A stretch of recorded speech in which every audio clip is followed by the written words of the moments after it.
तो गाइस ये एक बेसिक क्वेश्चन कैपेसिटर का है। आप इसमें थोड़ी चीज़ें एनालाइज कराया गया है। अब देखिए इसे कैसे करेंगे हम लोग।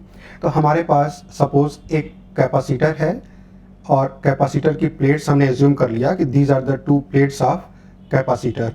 अब अगर ये प्लेट्स हैं और हम जानते हैं कि इनकी प्लेट एरिया क्या है, प्लेट एरिया ए है और प्लेट सेपरेशन क्या है, डी है। तो प्लेट सेपरेशन हमने डी एज्यूम कर लिया और जो प्लेट एरिया होगा वो सपोज ए एज्यूम कर लिया। और इसका जो कैपेसिटेंस है, कैपेसिटेंस हमने सी नॉट एज्यूम कर लिया। अब अगर इस कैपेसिटर के बीच में डायलेक्ट्रिक प्लेस करते हैं, क्या होगा कैपेसिटेंस? हम लोगों ने पढ़ रखा है कि कैपेसिटेंस इंक्रीज कर जाता है। तो अगर हम इस स्पेस को कंप्लीटली फिल कर दें, किससे फिल कर दें? एक डायलेक्ट्रिक मटेरियल से। तो हमने यहाँ पे एक डायलेक्ट्रिक मटेरियल जिसका डायलेक्ट्रिक कांस्टेंट के दे रखा है और डायलेक्ट्रिक कांस्टेंट के है। अगर हमने इसे पूरे स्पेस को फिल अप कर दिया तो इसका कैपेसिटेंस के टाइम्स सी नॉट हो जाएगा। दैट मीन्स के टाइम्स इंक्रीज कर जाएगा। इसका मतलब जो डायलेक्ट्रिक है ये कैपेसिटेंस मल्टीप्लायर होता है। अगर इसका डायलेक्ट्रिक कांस्टेंट 5 है तो ये कैपेसिटेंस को 5 टाइम्स इंक्रीज कर देगा। 4 है तो 4 टाइम्स इंक्रीज कर देगा। ये ध्यान रहे कि के की वैल्यू ऑलवेज ग्रेटर देन 1 होती है, मतलब ये हमेशा मल्टीप्लायर होता है, कभी ये कम नहीं कर सकता है कैपेसिटेंस को। तो ये तो कंप्लीट, ये तो बात हम लोग ने पढ़ रखी है या आपने समझ ली, ठीक है। अब क्वेश्चन पे आते हैं। क्वेश्चन पे हम लोग आते हैं। पहला क्वेश्चन दे रखा है the pressing the key increase the capacitance of capacitor below the key. जब इस की को आप प्रेस करेंगे, जैसे कीबोर्ड होता है, आप कंप्यूटर चलाए होंगे, तो कंप्यूटर की जब कीबोर्ड दबाते हैं इसका मतलब क्या होता है कि अंदर कुछ स्पंजी चीज होती है जो कम से कम दबती है फिर अपने आप को रिस्टोर कर लेती होगी। तो वो उसी टाइप की बात करा गया कि नीचे वाली प्लेट फिक्स है, ऊपर वाली प्लेट क्या है, मूवेबल है और बीच में डायरेक्ट्रिक डाल दिया गया है जो क्या हो सकता है, पहले पिचक सकता है और फिर रिकवर कर सकता है, मतलब इलास्टिक होगा। अब जब आप की को प्रेस करते हैं तो जब की प्रेस करेंगे तो जो सेपरेशन है डी क्या हो जाएगा, डिक्रीज कर जाएगा।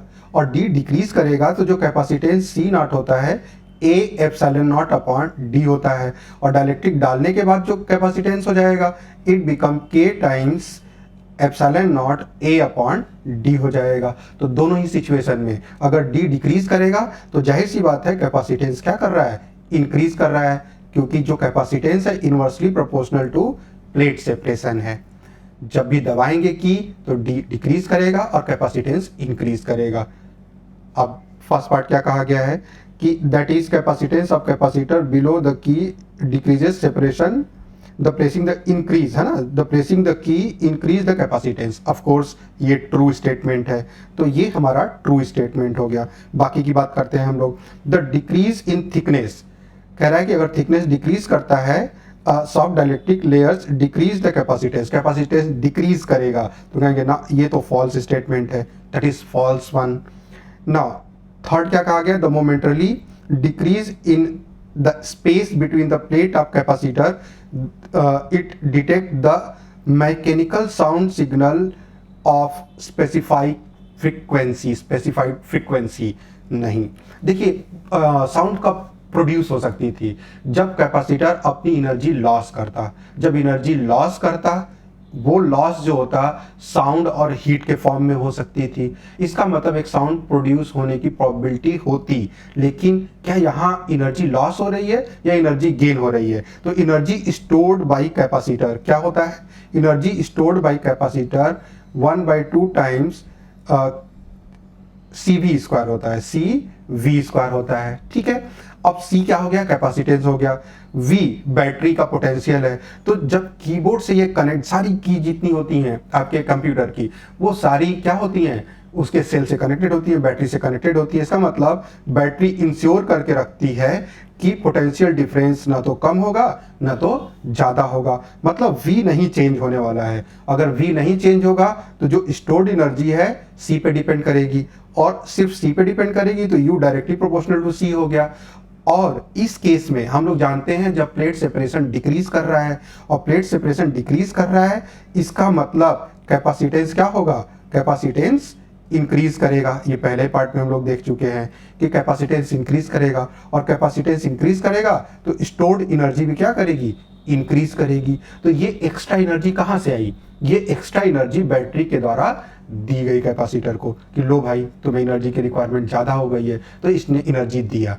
अब चूंकि कैपेसिटर ने एनर्जी लॉस नहीं किया है तो वो लॉस हीट या मैकेनिकल के फॉर्म में नहीं होगा, ये ध्यान रहे। हाँ, जब भी बैटरी एनर्जी सप्लाई करती है तो हाफ ऑफ एनर्जी लॉस होती है ड्यू टू द रजिस्टर, और रजिस्टर कोई साउंड प्रोड्यूसिंग इक्विपमेंट नहीं होता है। जो वायर्स होते हैं वो वायर सिर्फ हीट के टर्म में लॉस करते हैं, वो साउंड प्रोड्यूस नहीं करेंगे। तो ये ध्यान रहे कि ये भी स्टेटमेंट क्या हो गया आपका, फॉल्स हो गया। तो this statement is also false. अब ऑल की तो बात ही नहीं हो सकती है, ये भी आपका ऑप्शन नहीं होगा। तो इसका मतलब ऑप्शन कौन सा सही हो गया, ए ऑप्शन करेक्ट हो गया। आई होप ये सारा डिस्कशन आपको समझ में आया होगा।